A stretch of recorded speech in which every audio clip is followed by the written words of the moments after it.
Welcome, everybody. I'm Love Coach Scott Catamas, and it's Straight Talk on August 27th, 2021. My beloved partner, Trish, is on vacation, a well-deserved one. She's off camping somewhere, so we send love to Trish. And I've got two of the most beautiful men that I know on the show tonight. So you're kind of missing out there, Trish. We've got our beloved brother, Mark Sims, and we have beloved John Martin. And both of these gentlemen bring so much grace, so much joy to everything they do. And of course, we're going to be hearing all about the highlights of Mark's incredible Making Contact Convergence. And John's going to give us a little bit of music and share with us a little bit about what he's been experiencing. I want to welcome us. We've got about 30 people in our Zoom room, and we will take questions. So welcome, everybody. Great to have you with us. And while Mark and John are chatting, I'll be kind of checking questions and then passing those on. So I thought it'd be nice. John plays the most beautiful music. And I really want us to drop in and be prepared to really take in the wisdom and the experiences that Mark is going to share with us. So I've asked John just to start with a little music, and I'm going to add just a couple of thoughts. As you listen to his music, there's a grace to John's music. There's an exquisite nature to it. It's this love of life, this love that John has that comes through his music. Let's drop into how blessed we are to be alive in this incredible time in human history and to be on the dawn of this incredible connection taking place between our Galactic Star Family and our human selves, our human tribe. And I think we both know that we all know that Mark and John are two of the leaders of that. So John, please do bless us with some music.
Thank you so much. That was beautiful, John. Thank you, thank you, Welcome. thank you. Thank you.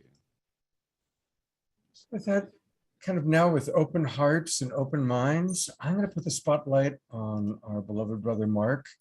And Mark, tell us the highlights and kind of what you've come away from this incredible week with some of the leaders in the whole Galactic Star Family field. What would you like us to know? Well, our event was a tremendous success on many levels. It was quite a thing we pulled off. We called it the proverbial building a plane in the air in time to land it on the ground. So people who may or may not be aware of what just happened last week, we did a 5-day event on a virtual platform called the Making Contact Campus. It's a virtual island that you participate by configuring an avatar and logging in, and using your computer arrow keys and mouse, you can interact with people and get around the island and explore all these amazing venues and ride boats, virtual boats that take you around the island. And so it's designed to be a community hub for experiencers and others that are interested in the serious discussion of the reality that we're not alone, that not only is there life elsewhere in the universe, but there's advanced, intelligent, both technologically and intellectually advanced life that's been visiting our Earth for some period of time. And the government, the Pentagon rather, made a report in effect stating that we are being visited by vehicles that appear to be not of our Earth. And we had Lou Elizondo, who was a executive director for a secret program within the Pentagon called ATIP. And he worked there from about 2007 until 2010, when he resigned in protest to the fact that the information that he was hired to research, these cases of vehicles that were performing in ways that seem to defy the laws of physics as we know them, that this information that they were collecting was not being disseminated up the chain of command, and that he was very frustrated with this and felt that this was a major problem. And so in 2017, he was able to get the release of 3 very famous videos taken by the Navy. And the 3 videos have nicknames called Tic Tac, Gimbal, and Go Fast. And these depict or were taken by F-18 fighter jets that were equipped with special infrared video equipment, and captured these craft performing in amazing ways. And that was released. And then the New York Times ran a story in December of 2017 in which they made this public to the world. And we had Ralph Blumenthal as one of our guests, along with Lou Elizondo, for this 5-day event. And he presented on his research and the outcome of that article, and how it's changed the dialogue and discourse on this topic, the subject matter. So, Danny Sheehan, who co-produced this program with me, is noted as a very famous US constitutional lawyer who's been involved in the UFO phenomenon for many years, for decades. He is known for being the general counsel to Dr. Stephen Greer in 2001 during the Disclosure Project, which is well known for being one of those watershed moments in history when veterans from the Army and the government and NASA came forward and shared their encounters with extraterrestrials or with UFOs. And Danny has also been involved in other famous cases, like Dr. John Mack's defense at Harvard when he was attacked, and his job was threatened because of the publishing of his book Abduction. So Danny had curated these amazing panelists and presenters from different walks of life, who shared their interest and their knowledge about this phenomenon, and how the way it's being viewed by the general public is now shifting from one of ridicule and skepticism to one of open-mindedness and curiosity and seriousness. And so that was our goal, and we had an amazing event, and it all took place on this virtual platform. So just coordinating the schedules of all these amazing presenters, we had over 30 people, and then doing it on a virtual platform that we had never, done a production event like this before, was quite a feat. And my hat is off to my team and everybody else who was there to witness this. And John was one of those people who participated. And I'd like to ask John what his experience was like, what he thought about the event. Thank you, Mark. It was truly a groundbreaking event. It was absolutely incredible, and it started with everyone from all walks of life going to the Cyber Lounge, which was so amazing. John, you're still too soft. We need you to be closer. You could see people from all over the world, and it was so amazing. And you sit down at a table and you discuss your work and your vision and your ideas, and we bounced ideas off of each other, and I met incredible people.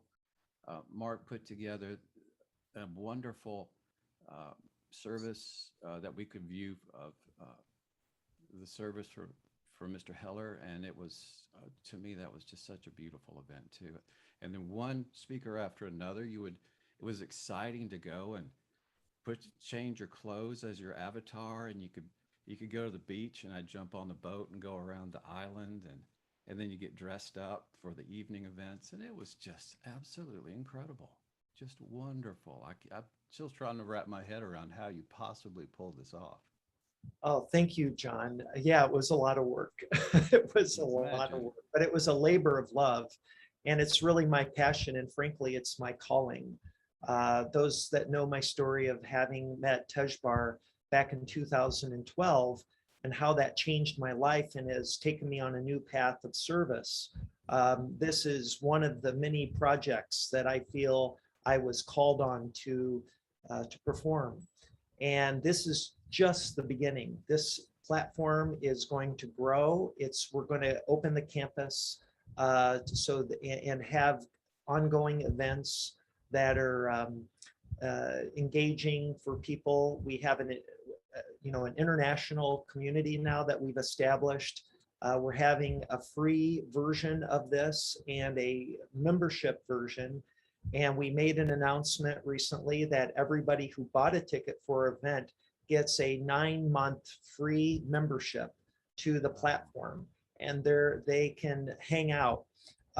We closed the campus right after our last day on Sunday, but we're reopening it tomorrow. And so at least for this VIP bonus day. And I'm going to really quickly just share with everyone this is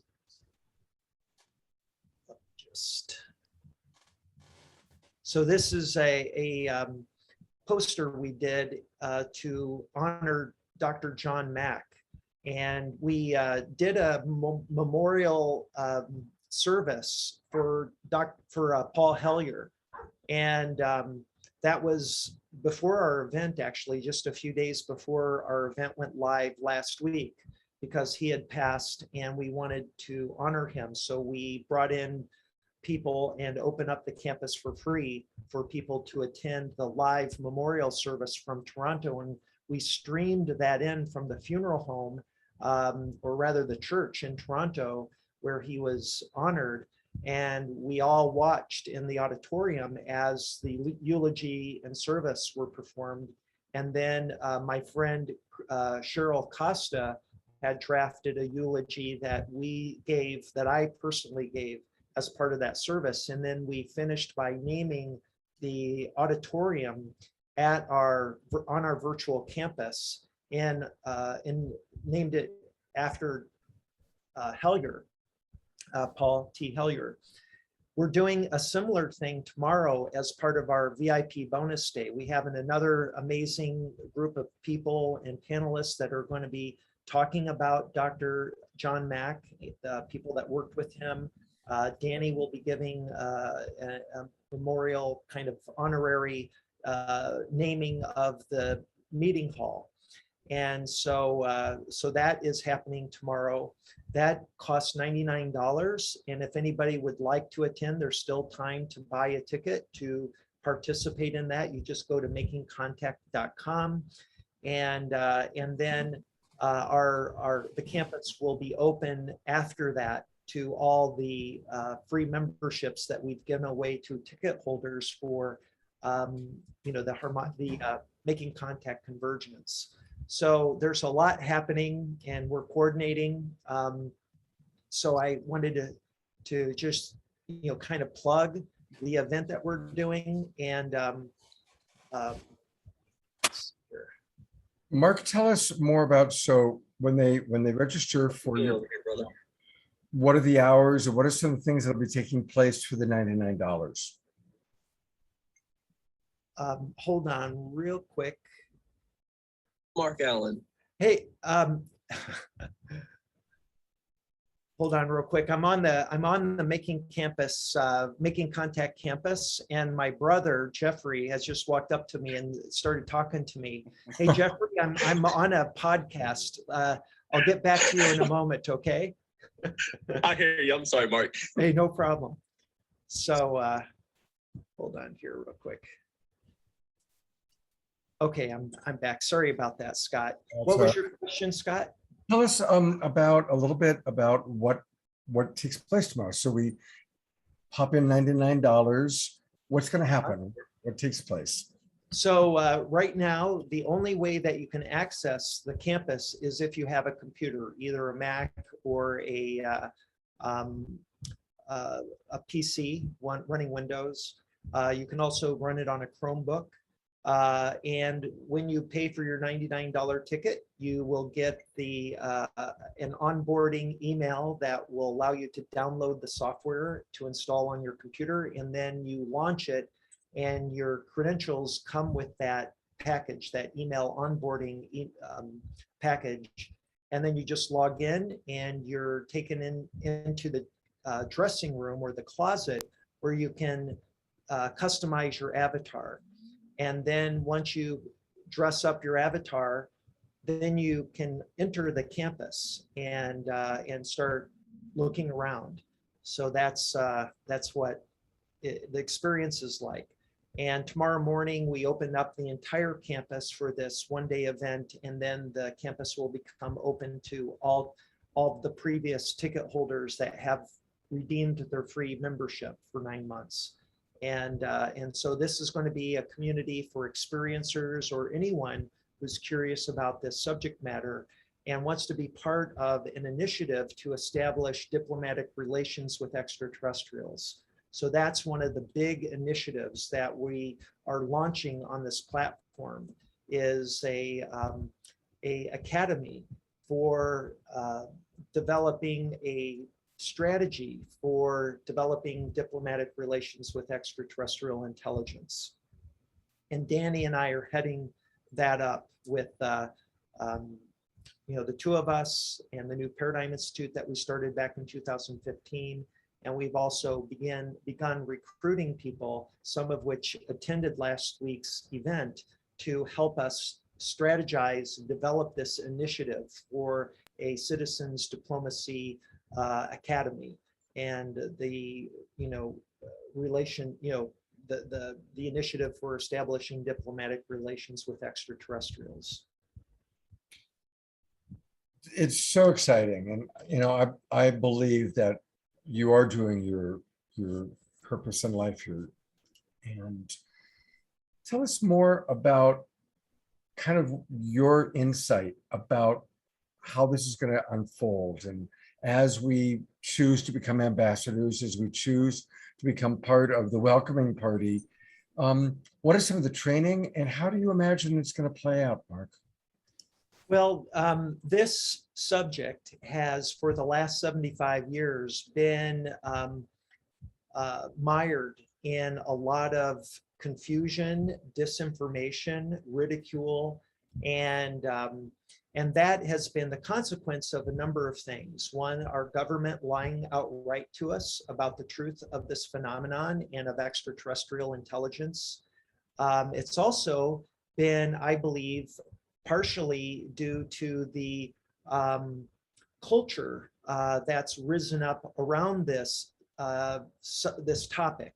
So you have a lot of UFO conferences over the last, 7 decades that have been going on, and those conferences are often attended by what you might call a fringe element, whether they're just real nutcases, mentally unstable people on one end of that spectrum, and on the other end of the spectrum, we'll call them bad actors or misinformation or disinformation agents. And some of them aren't just from the government. They, there are also people that I believe are total charlatans that have infiltrated that community and have gotten away with, with spreading disinformation and creating confusion about this phenomenon, that, and they're not necessarily involved in this with the CIA or some project for creating, disinformation. These are just people who are charlatans that have come across initially as credible witnesses or people who claim to be from the CIA or the government, and they're lying, and that's further confused this. And so one of the jobs that we have in this institute is to begin to separate the wheat from the chaff, so to speak, to go back and analyze with 2020 hindsight, no pun intended, year 2020. Now with 2020 hindsight, we can go back and look at some of these bad actors, call them out, and some of the things they've been proselytizing. One of the, for instance, here's one of the areas I'm particularly interested in, and that is the cattle mutilation phenomenon. No question, this is a real phenomenon. Cattle have been mutilated, their blood has been drained, and left for dead in the fields. What's very strange about this, more than any other thing, is that whether you believe this is a nefarious, negative, evil race of ETs that have been stealing these cattle and taking away certain organs and then returning the cattle back to the farmers or the cattle ranchers, the question remains, why would any good or bad intentioned extraterrestrial race return the cattle? If they need them for some scientific reason or, nefarious, agenda, why return them? What is up with that? And so it is very clear to anyone, I believe, who's done serious research on this topic, that this is not an ET phenomenon. This is something else going on to create fear and disinformation. And I think some of the people who've been researching this phenomenon have kind of missed the boat, that they've, seemingly, at least some of them, have swallowed hook, line, and sinker the story that these are a evil race of ETs. And it just doesn't fly. It flies in the face of logic. And so this is an area of interest that I particularly have, and I want to peel back the layers of that onion with some of the subject matter experts like Linda Moulton Howe. She's been one of the most researched individuals in that phenomenon, And I would really like to get her latest analysis of that phenomenon, because for a long time, she believed that this was possibly the consequence of an evil race of ETs. I personally, am skeptical on that hypothesis for the reasons I've outlaid here. But it's more than that. You have people who for years and years got away with claiming to be a CIA agent, and people believe them because they seem to be very knowledgeable and credible, and were seemingly vetted. But it turns out they weren't CIA agents at all, because frankly, there's no such thing as a CIA agent. It's a red flag immediately. If you call yourself a CIA agent, that's not what they go by. They call themselves CIA officers. And that's a term of, a professional term of what's the word I'm looking for? So, there are telltale signs of these charlatans that we need to root out. And some of these people are the very ones that are, I think, well-known people within this community. And we need to call them out. We need to challenge them and put them on center stage and say, listen, this is what you've claimed. Based on our research, we have a different perspective on this. And what do you have to say? And have these kind of very frank, friendly debates, because we have some unraveling to do here to get to the real truth of this phenomenon. And so there's that thing that I'm very interested in being involved in. There's also engaging with and recruiting people who are truly, we'll call them white hats, out of these agencies like the CIA, who I believe will come forward if they know they're dealing with a responsible and intelligent organization to bring, the truth out. And because the government is now in this pickle, between a rock and a hard place, because they have been involved in disinformation and they have been lying to the American people for years, it's very hard for them to come out and begin to, be trusted for any disclosure. So we need to do our own disclosure as a citizens organization. And this citizens organization needs to be global in scope. It can't be just US or Western. We need to recruit, people from Asia, from Russia, and there are experts in those countries that have been following this phenomenon and have evidence. If only we would be willing to reach out to them and put in the time and the effort to translate their material and research their findings. They have evidence, both physical and other forms of evidence that we could analyze as part of an international coalition. And so that's the work before us. And that's what I want to engage in.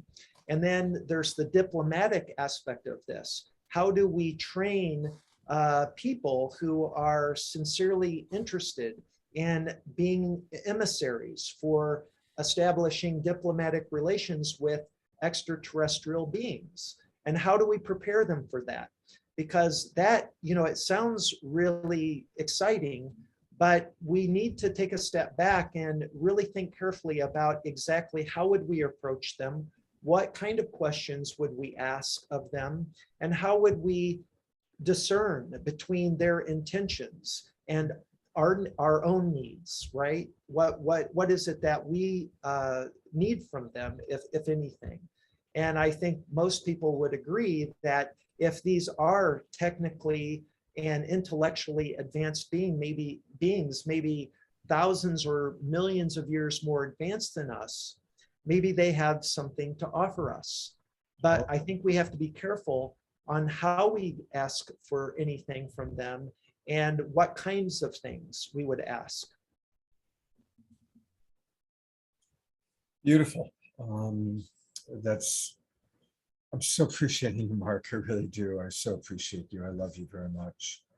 Um, as we move forward, how do people individually, now, of course, and you might want to repeat just a little bit, I think most of the people watching are familiar with what you do, your CE5 and CE6.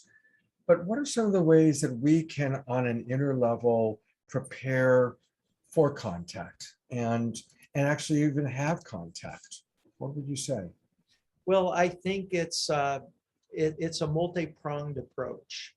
One is first understanding, for those people interested in making contact, is first identifying how they identify themselves. How, put a different way, is that it depends on the individual. I think there are a number of different demographics that people fall into in terms of the way they interpret the world, their individual worldviews. And that can be determined through a set of questions that deal with their theological beliefs, their philosophical beliefs, and so on. So, how do they believe about the origin of the cosmos? Do they believe in God? Do they believe that, what's their belief about our purpose in this cosmos, in the universe? And so these kind of questions will inform us where they fall in terms of these different demographics, and then approach from there those specific groups on how we would recommend they begin engaging in this process of preparing themselves for contact.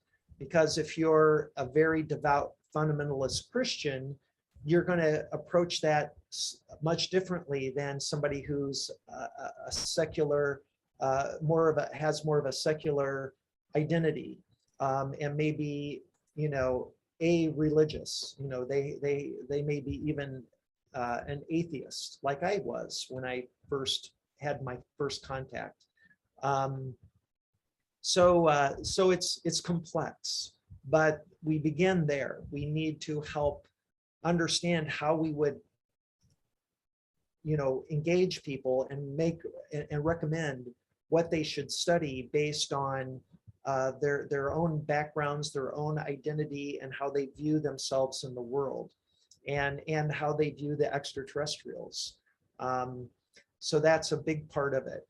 And then just, there's also a lot of work in terms of just the learning, about the history of this phenomenon, and coming up to speed with the famous cases, the most important cases. I think Roswell, for instance, is a very important case to understand in some detail, and why it seems so certain that really happened. There's very strong evidence and witnesses who were there and have come forward and were on their deathbed and said, this really happened. And there's other evidence, photographic evidence and other evidence that seems to support that this was a real event, that bodies were retrieved, material was retrieved, and there were witnesses to all this. And why is, Since you mentioned that, I mean, I haven't told this story very often recently. People who knew me from a while back knew it. But I was the supervising producer on a television show called Strange Universe. And our premiere episode was a story I've been working on for several years with a man named Frank Kaufman. Frank Kaufman was the head of the CIC. That was the forerunner to the CIA. He was a civilian intelligence corps, and he was stationed in Roswell in 1947, because at the time, Roswell, of course, had the only atomic bomb squadron in the world, the 509th Atomic Bomb Squadron. And there were Soviet spies, and his job was to ferret out Soviet spies.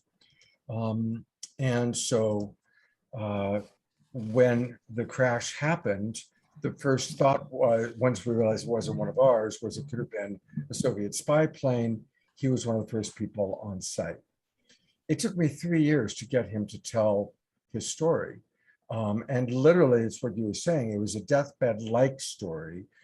He had cancer. He was in his final couple of years. And he told the story, and we did drawings. And I wish I had the footage. Unfortunately, it's owned by Reicher Entertainment. But I would love to be able to show our interview with Frank and what took place. That led to me doing several other stories with people he referred me to, some of whom had been children and teenagers when it happened, who also were witnesses or had parents who were direct witnesses. So I just want to say that, yes, absolutely, Roswell is significant because it was a very real group consensus reality event that happened. A lot of people's ET experiences are maybe like what you had, Mark, where it's really happening, but it's within your own reality field. But Roswell was a group consensus reality event, which is one of the reasons it's so significant. Yeah, with physical evidence of a crashed craft and bodies. And so this happened 75 or 74 years ago. Next year will be the 75th anniversary, and we're already planning to have a big event on our Making Contact Campus platform for that, celebrating the Roswell incident. We're going to bring some amazing people to talk about that event and why it's so compelling, and why it's so important. So yeah, I'm going to put the spotlight on you for a minute, John. And if you could just make sure that you're a little closer, because we had trouble hearing you the last time you spoke. So, John, we were talking a little bit earlier about people having their own, cultivating their own direct experience. And you have some of the most beautiful experiences of anyone I know. And a lot of it, I believe, is the consciousness you hold about our friends. Tell us a little bit about your experience.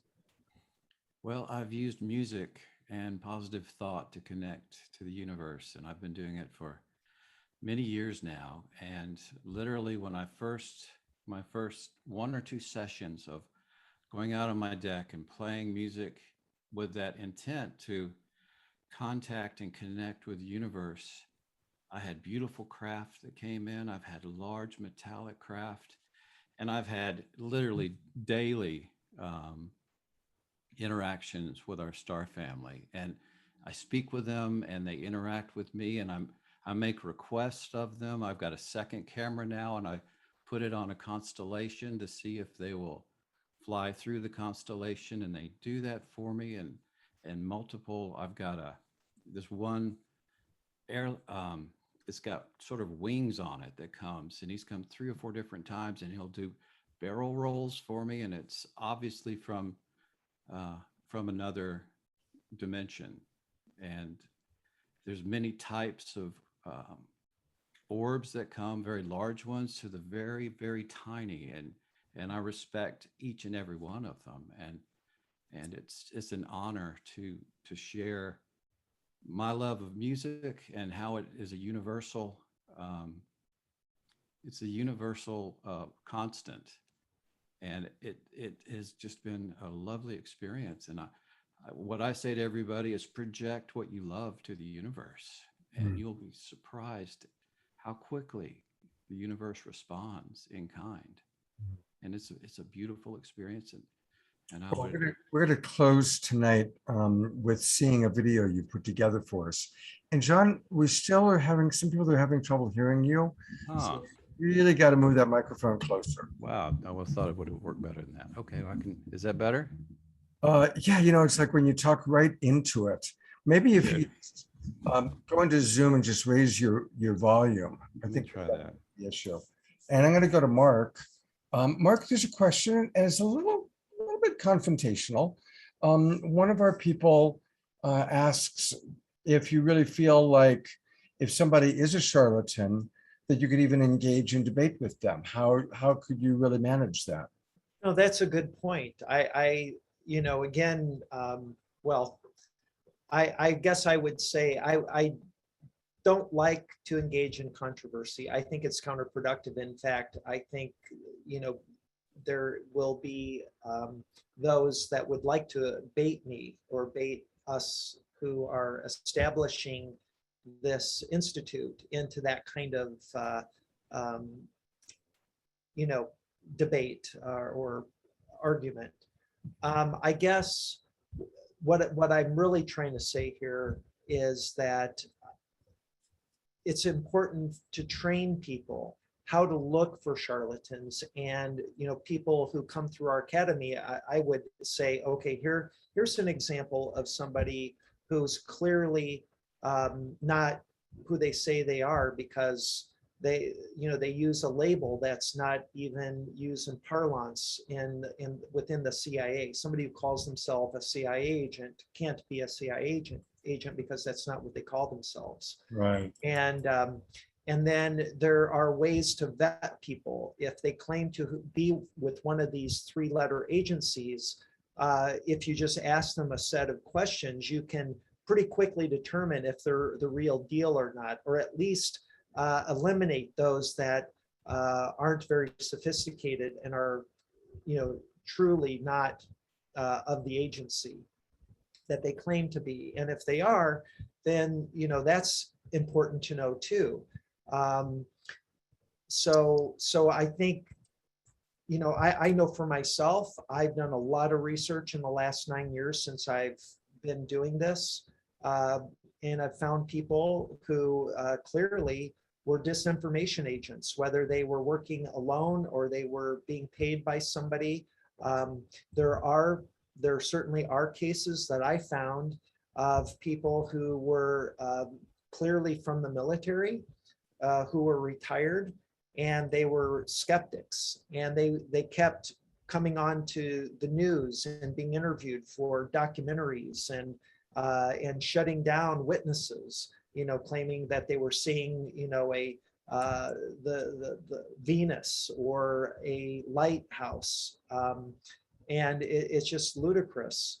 But that in that case, this was somebody who was from the government, from the Air Force, who was doing that. But then you find these other people who claim to have been from the CIA, and they're totally, if you just knew how to vet these people through a series of questions, you could easily eliminate.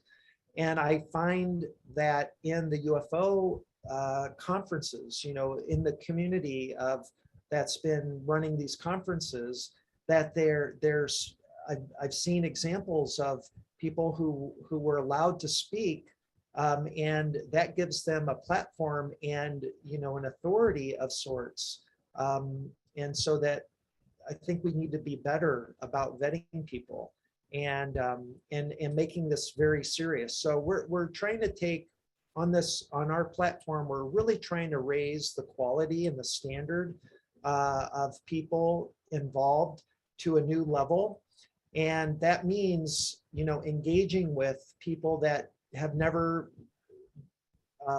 talked about this before. We had Eric Weinstein. He's a member of Mensa, that scientific organization of geniuses. And he was a skeptic his entire life about our planet being visited by extraterrestrial intelligence. And he came on, and he's now convinced that there's more to this, and that the government has been lying to us. And he's very upset about it. He's now that he's aware, he's very, very upset, and he wants to get to the bottom of it. And I think there's more people like that, like him, who are very intelligent and can approach this from, an angle that rarely has been approached from before. And we can get some very smart people on this problem of, helping us develop a strategy for reaching out to them and contacting them and starting diplomatic relations and doing our own disclosure movement. How do we do this? Through these networks of people from all walks of life that have good reputations. They're in high standing in their communities. This is how disclosure needs to be done. Beautiful. I'm going to read a couple of comments and want to invite everybody to please share. Janet Connell writes, truth, honesty, integrity, and transparency. To John, your words are vibrationally as loving as your music. And Janet continues, our consciousness is prime in making contact. Developing intuition and discernment helps us figure out who is telling the truth. And I really appreciate that, Janet. That's right. That's right. John wrote something too. John Carter wrote, if the virtual event included an actual 3D head of the participant on the avatar, that would be a better experience. That could be an option since some people really don't want to be seen. The cartoon figures could be off-putting. So just a little feedback from John Carter. Yeah, that's very good feedback. And this is our first iteration of the campus, and it's going to get refined and get better. And it is really advantageous that we have a platform that we completely control in terms of who's allowed to come in and who isn't. I've been on dozens of podcasts and interviewed many times over the last couple of months promoting this event. And I'm just blown away by how many trolls there are commenting on the YouTube chat, and it makes it unreadable. And so there's this fringe element in these bad actors and trolls that infiltrate a online community and make it a terrible experience for everyone. And by having this virtual platform and making it something that people pay for to come into, limits that kind of those kind of disruptive people, and make it a safe place for people to engage in discourse and share stories, very personal stories. And if they want to remain anonymous, they can do that. And so that's and it's global in scope. This platform is going to be open 24 hours a day, 7 days a week. People from around the world, whether they're in Asia or Europe or South America, they can come in and create their own little events. They could just spontaneously take over the auditorium and do their own event in Spanish if they want. And we want to support that kind of activity, and organizations that are starting up and on Facebook or on other platforms can come here, and we can support them in the events they want to host. We have an expo hall. What I'd like to do is, if it's okay with you, Scott, just give people a little tour of. Fantastic. I was hoping you could do that. Okay, great. So here I'm gonna. So here I am on the campus. I'm actually right now. Oh, there's my friend John Yost. Hi, John. How are you? John is a filmmaker and a good friend who's just was standing next to me. Hey, John, good to see you, man. So great. So we're currently in the digital art gallery. We had an art contest and we awarded 5 prizes. We had first, second, and third prize, and then 2 honorable mentions. And this is Jenna McHugh's art submission, and she won 2nd place. And I contacted her the other day to let her know that she had won, and she won $639 and a free ticket for tomorrow's event. And so this is the art that she had submitted. And everybody who bought a ticket and participated last week in the Convergence got to vote. They got 1 vote to pick their top 3, or they got to vote for their 3 favorite art pieces. And so this came in second. Let me just give you another example. This is Ralph Steiner was another artist who submitted this, and he got honorable mention. And this is just a really endearing image that he submitted. And you know, I emailed him earlier and let him know that he won $99 and got a free ticket to tomorrow's event. And it turned out he had already bought a ticket, and so we redeemed his ticket so that, you know, he could enjoy the event with his free ticket. So so I was really happy that I was able to get in touch with him before tomorrow's event. And then, you know, these are different submissions that people made. There were 27, or rather 25 different submissions.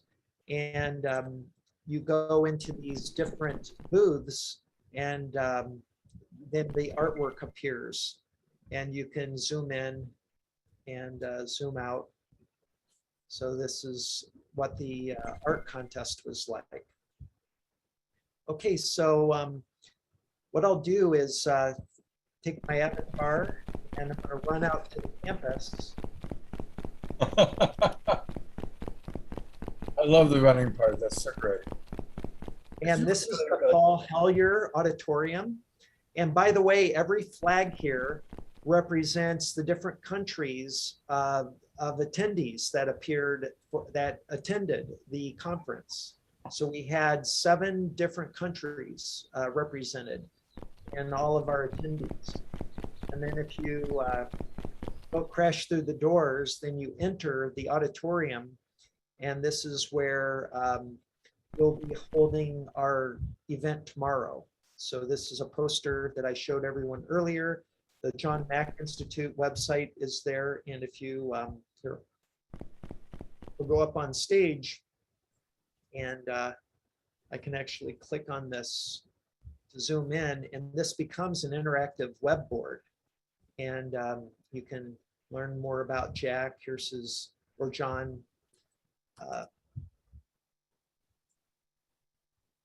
Mack. So if you click on this, this brings up his biography.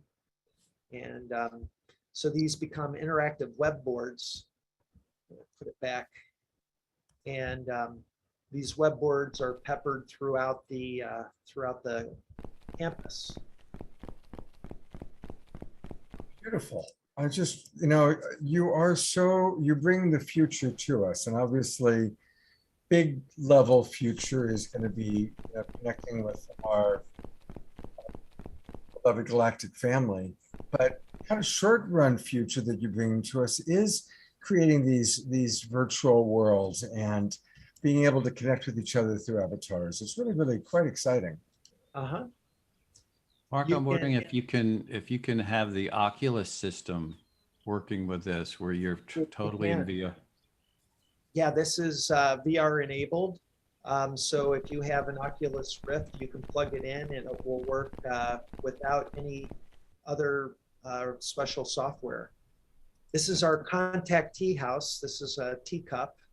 And if you go in here, we have some cool artwork on the walls. This is a area for meetings. So this was decorated by our staff.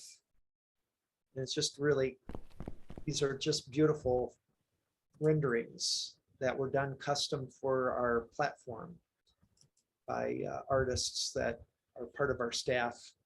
And then these little sticky notes are messages for the attendees for a scavenger hunt that we hosted. And so people who completed the scavenger hunt actually got a prize at the end of the scavenger hunt. And we're going to be doing more of those in the future. So this was a really carefully thought through interactive experience. And we're just going to build on this and make it better and better. Here's a map of our island. So if I click on this, you can actually see the different venues. So this is the go-to map. So if you click here, these are all the places you can teleport to. Wow.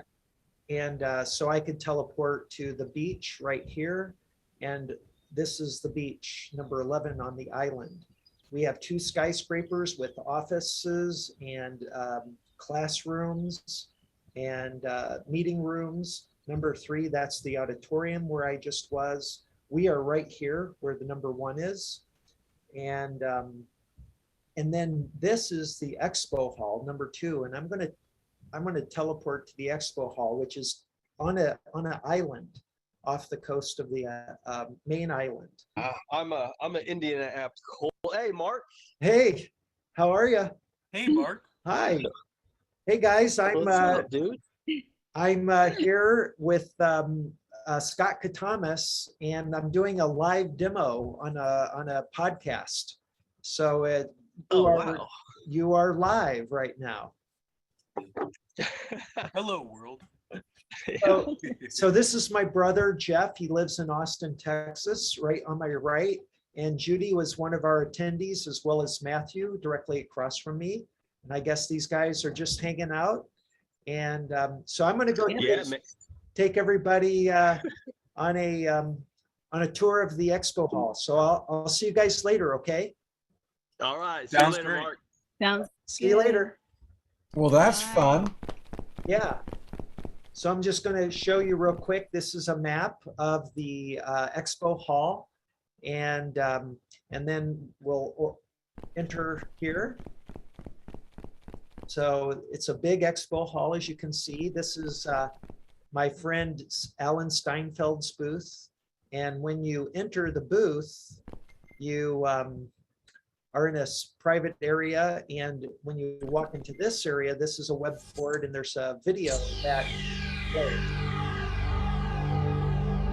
From deep, deep in outer space to planet Earth,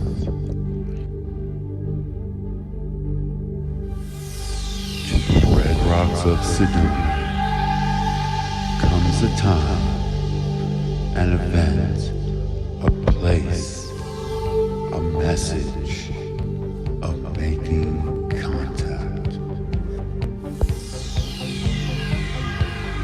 There is no better time for a book like Making Contact. I'm George Norrie, host of the national radio show Coast to Coast AM. Alan Steinfeld has put together a well-conceived collection of writings that covers it all. This is a book most needed at this time because Making Contact presents the opportunity for us to prepare to meet advanced civilizations. Someday, somehow in the future, the conflicts that have plagued our species for eons will come to an end. And by making contact, we will take our rightful place among the stars. So that's a beautiful little video that Alan put together for his booth. And then we have other people. This is Whitley Strieber's booth. He had a large one. And when you enter it, you know, there's a web board here, and you can access his Dreamland. This is one of his the things that his podcast that he does every week. And, so we've got that kind of queued up, and then this is his actual website, and Your interactions with Whitley was, I think, easily my favorite part of the experience. yeah, he was just great. This is Anne, his wife, and so we honor her there, and this is another web board for him. And then on the back of this wall, we've got the different podcasts that he does in partnership with other people. And when you click on one of these, it actually takes you to the podcast in your local browser. So this is a really great method for promoting vendors and speakers that were participating in our event. Richard Dolan was another one of our presenters, and this is his booth. And so when you enter here, there's all of his pictures. It's a little bit of lag there.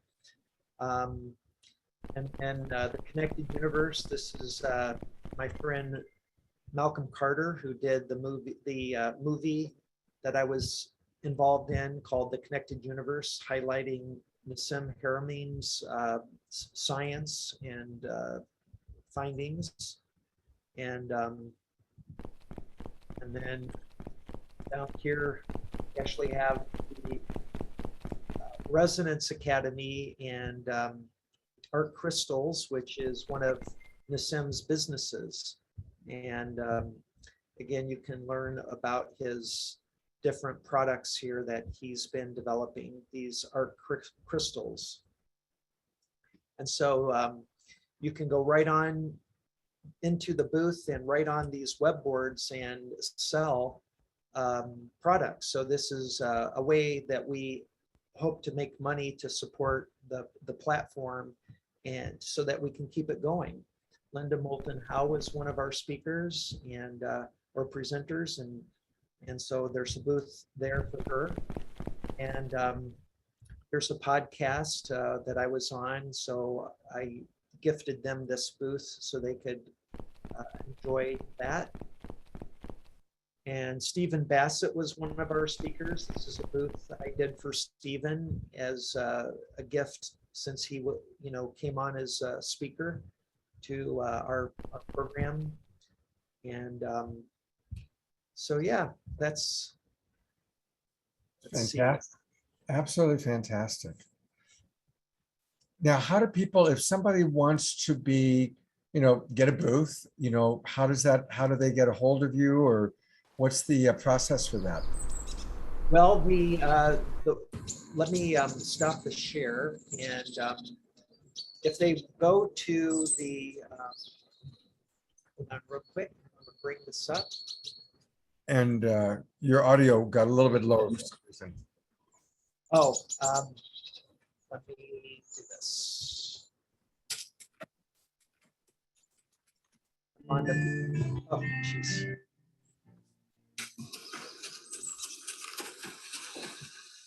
Mark, I'm going to mute you for a moment, just while you kind of Okay. work that out, because I want to read some of the comments that have come in from the audience. So I'm going to mute you for a minute while you work that out. And, I really appreciate we've had about 50 people with us most of tonight. And there's some really wonderful comments. For you, John, Dia Therese writes, I find myself saying, thank you, lovelies, as I pick my raspberries off the plants. John's soft voice on his videos a while back on Saturday Night Live, and then again tonight, thanking his visitors. That's very kind. Thank you so much for that. I appreciate that very much. It's lovely. And still, your voice is still really soft, John, for whatever we can do. Still can't hear me. Okay. Okay. Want to have the complete experience. Tisha writes, love the flip-flops, no doubt, in response to some of the animated stuff. Hopefully that's a little better. Oh, there you go. That's great. Mark Denisovsky writes that Paul Hellyer was truly a righteous man. And Mark talks about his friend Chuck Wine, who directed the film Rainbow Bridge with Jimi Hendrix. And there's some really interesting stuff about Jimmy and ETs and being out in Joshua Tree, where they basically were doing their own version of a CE5. So maybe you're channeling Jimi Hendrix there, Mark. Love that. Yeah, I wasn't aware of this movie, Rainbow Bridge. I want to see that. Yes. I'll have to check it out. I just want to really quickly, for people that would like to learn more about being an exhibitor, I have a, let's see here. Oh, I had it just up a moment ago. Here it is.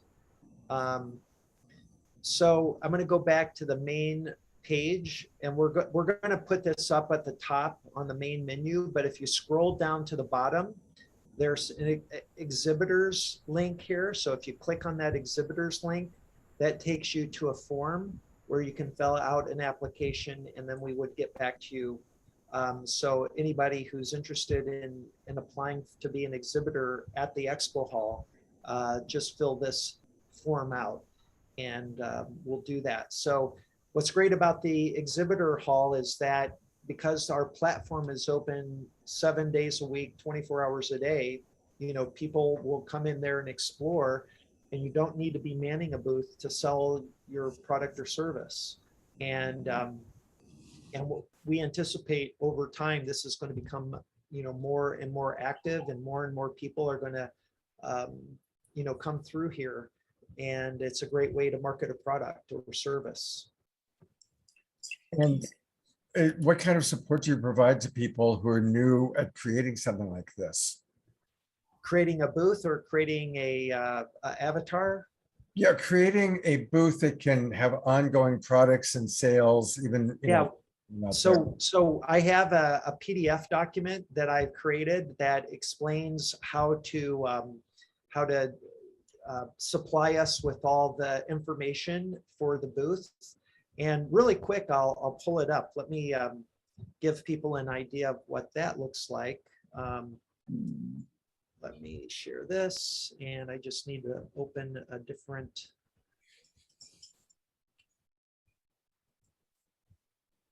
Let's see.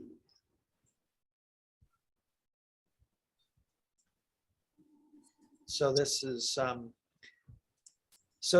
the document I've been putting together. And so these are the single small size booths that we have.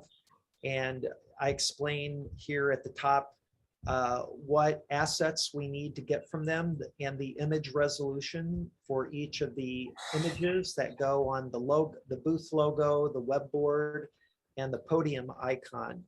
And then we need a URL to link to each of those. Then we have a medium-sized booth, and there are 1, 2, 3, 4, 8 images that the person would supply, and we help them with this. We can give them, the templates that they can then use for customizing their company logo for the booth and for the web board and the image boards. And then we have these large size booths, and there's a lot more, there that you do. And so there's the front and the back. And then this is an example of a small booth on the left and the right. And we have examples for medium-sized booth. This is one of our exhibitors that we had. And then here's Whitley's booth, one of the large booths that we, so front and back. And I would send this to them once we reached out to them. We would get the application, and then we would call them and have a short conversation on the phone and ask them, what kind of help do they think they would need. We'd answer their questions, and then this document would give them everything they would need to create all the assets, images, links that they would supply to us, and then we would populate the booth, and also selecting the booth. So we have a floor plan here, and we would help them pick a spot, one of the available booths, to where they could rent a booth's location. So that's what that's. So we're putting the finishing touches on that, but right now we're still doing this event tomorrow, and then after that we're going to automate a lot of this. And so people who submit an application for a booth will be sent that information automatically. Beautiful. Well, I know we're getting close to wrapping up. We are going to play a beautiful video that John put together. But one more time, tell us a little bit about tomorrow, and a reminder: people can still get tickets for the VIP experience that's happening tomorrow. Any last things you'd like to share, Mark? No, I really hope that people can come tomorrow. Go to makingcontact.com and buy a ticket if you're available. Also, you'll be able to have access for a month, and you'll be able to hang out at the campus. And so I hope you can make it. Beautiful. Well, thank you very much for the incredible work that you're doing for us, Mark. Yeah. Thank you, Scott. Thanks for having me on. And thank you, John, for that lovely song that you did in the opening. And I'd love to work with you in the near future on our little duo, the song that I That's a, created. a beautiful piece. I look forward to that, Mark. Thank you so much. All right, John, looking forward to it. Have a great evening. Thank you, everyone. Really appreciate you being here. See you tomorrow, Mark. Thank you. Yeah, bye-bye. John, I'm pulling up the video that you created. Tell us a little bit about what we're about to see. This is actually highlights from the last probably 6 months or so. And I make it a daily practice to go outside and interact with the universe.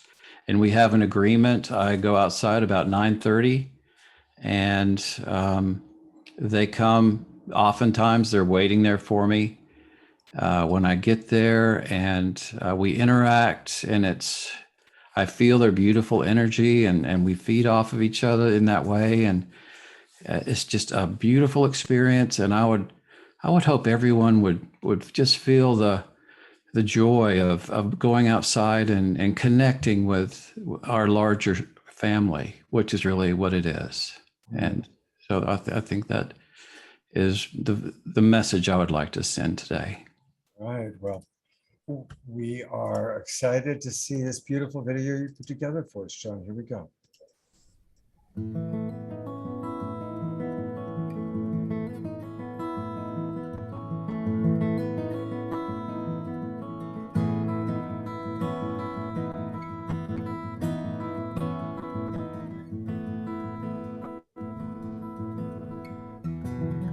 It on just randomly.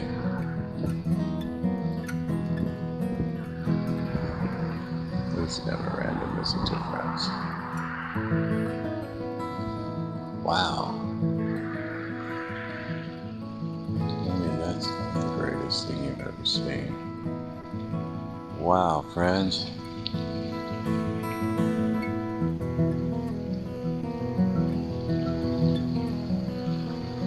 Spectacular. Thank you. Wow. That amazing. Thank you, gorgeous ones. My gracious. Hey, sweet friends. Thank you, dear friends. Thank you, everyone. You're so awesome. Thank you. Wow, look at you go. That's wonderful. We're really moving. Thank you, gorgeous ones. That was fantastic. Thank you.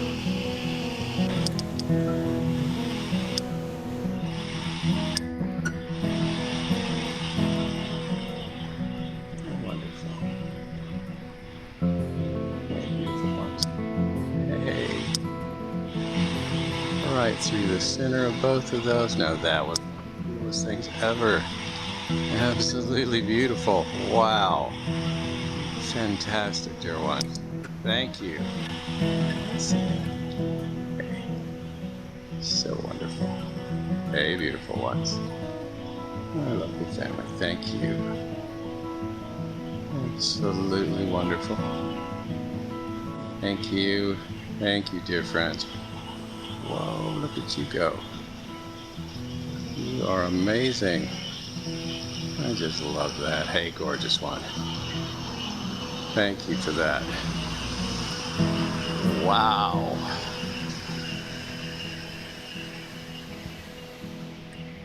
Incredible.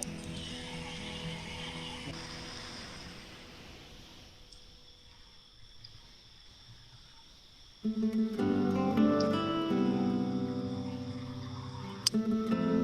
you. Everyone is so important to me. Thank you. Absolutely incredible.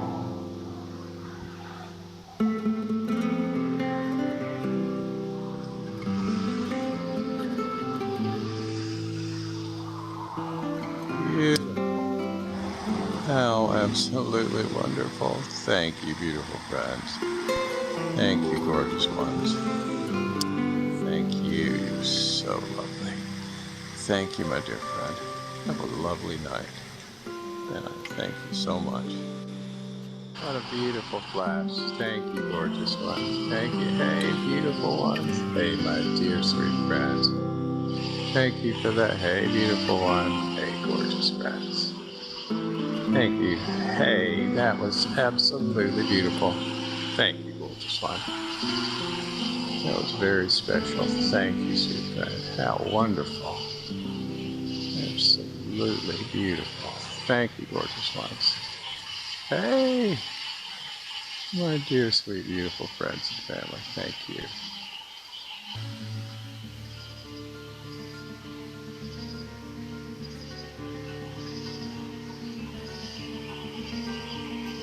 Thank you, sweet friends.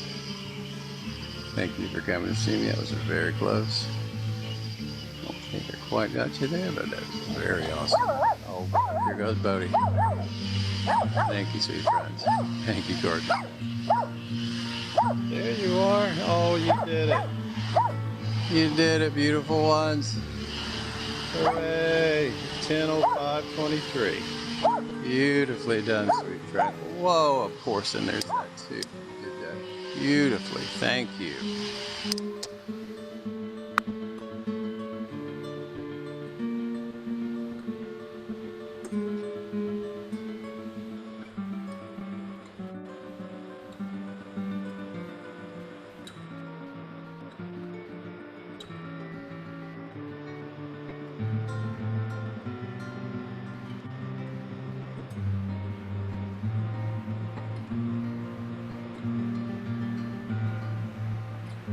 How gorgeous. Thank you, lovely ones. Thank you, my sweet friends. So wonderful. Y'all are so great. Thank you, sweet, beautiful friends. How wonderful is that? Thank you. Thank you, beautiful ones. Oh, you're so wonderful. Thank you. Thank you, beautiful ones. Thank you for that. Thank you, loveliest. Thank you, my dear friends. How wonderful. Thank you, sweet ones. Thank you, gorgeous friends.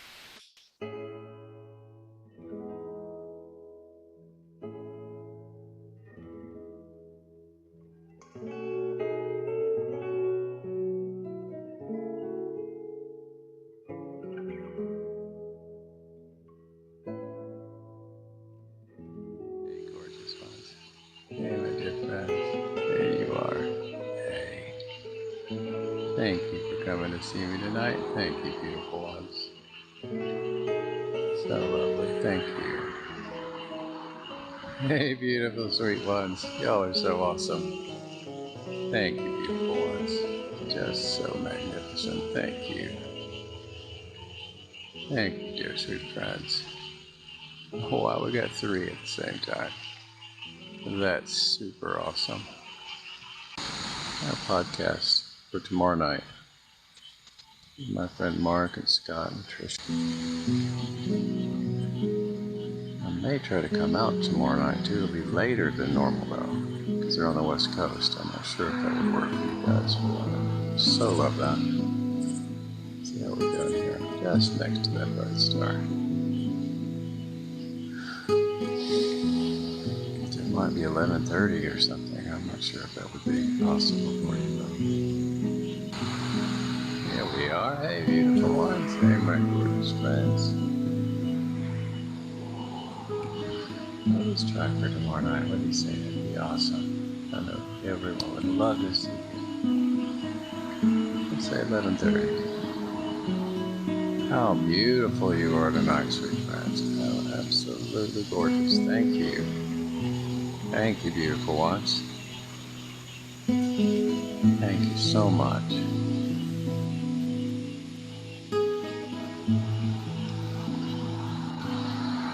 Perfectly done. Thank you, sweet friend. Oh, you are so bright and beautiful. Hey! Hey, my lovely ones. Hey, dear friends. Oh, it's so wonderful to see you tonight. Thank you, beautiful ones. Fantastic. So beautiful. Thank you, loveliest. Thank you, my dear friends. Thank you, beautiful ones. Thank you, loveliest. So beautiful to see you tonight. Thank you. Thank you, lovely ones. Thank you for coming to see me tonight. How beautiful. Have a lovely night. See you tomorrow.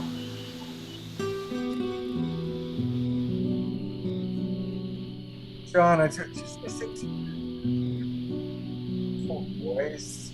That alone was MC. Call them our beautiful, beautiful friends.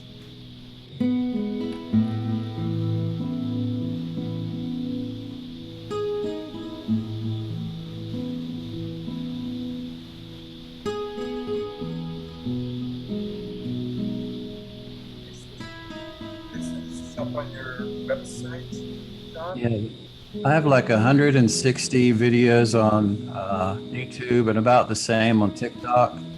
And then Reverb Nation, that's where you can just listen to my music. And feel free to send me an email if you wish.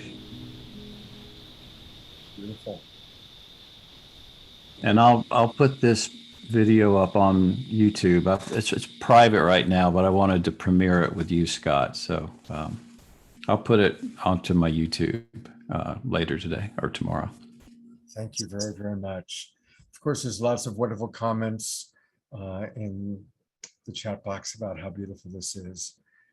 I want to thank everybody for joining us. And if you enjoy the show, you're all watching in the Zoom room, but of course, it's also up on Facebook. And you can always share it out to your Facebook friends. And that's a wonderful way to help us grow our friendship and grow our global peace tribe. And I also want to let you know about a couple of things that are happening this weekend. Of course, almost all of you have first discovered us probably on Saturday Night Live for the Global Peace Tribe. And tomorrow, it's our seventh in the series of Wisdom of Indigenous Elders, and some really incredible human beings that are going to be sharing their wisdom with us. So that's tomorrow night. Of course, there's always the early Zoom room show. Come on in for that at 5:30, and then we're live on Facebook at 6 p.m. And then my Sacred Sunday show is going to be really, really special this week. I mean, every show is special, but we're going to be talking about how to really eliminate shame in our life and embrace our shadow side, embrace our sexuality and our spirituality, and how they all weave together. And I've got some really wonderful guests joining me. So that's Sunday morning. So we hope to see you then. John, I love so much all that you bring to our world, and very specifically to our shows. Thank you for your music, for your voice, for your footage, for your dedication to being such a beautiful bridge between the human realm and our galactic family. Thank you, Scott, for letting me share my work here with you. And thank you for your invaluable work that you've just helped so many, really, literally millions of people discover their higher selves. And I thank you for that, my friend. All right, everybody, let's take this energy, go outside, look at the stars, or go within. We can find them out there, and we can also find inside, whichever direction you decide to choose. Good night, everybody. Hope to see you tomorrow night. Take care, John. Good night.